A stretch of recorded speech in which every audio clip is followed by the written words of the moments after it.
आपण बघितलं तर नुकतेच जे शरदजी पोंक्षे यांनी पुन्हा एकदा एक स्टेटमेंट दिलं आहे.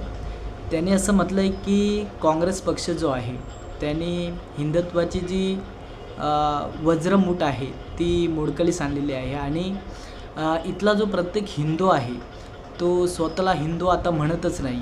अशा प्रकारचं एक वक्तव्य त्यांनी आपल्या एका स्टेटमेंटमध्ये केलेलं आहे.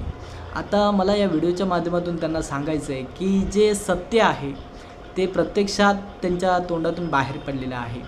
आता मला सांगा, इथे कोणाला चप्पल शिवणे श्रेष्ठ वाटत असेल, कोणाला मडकी बनवणे श्रेष्ठ वाटत असेल, कोणाला झाडू मारणे श्रेष्ठ वाटत असेल, कोणाला घाण उपसणे श्रेष्ठ वाटत असेल. आणि म्हणून इथला जो प्रत्येक प्रवर्ग आहे तो आता खऱ्या पद्धतीनं आपण कुठे कमजोर पडलो आहोत, खऱ्या पद्धतीनं आपल्यावरती कशा एका विशिष्ट मानसिकतेने बंधनामध्ये ठेवलेलं आहे हे ओळखू लागलेलं आहे.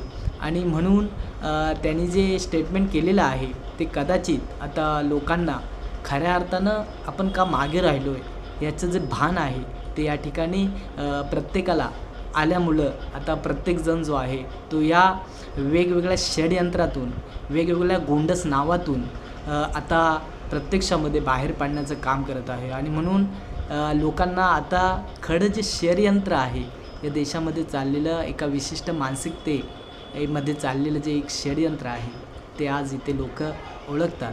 आणि म्हणून कदाचित त्यांनाही आता जाणीव व्हायला लागले असेल. जय भीम.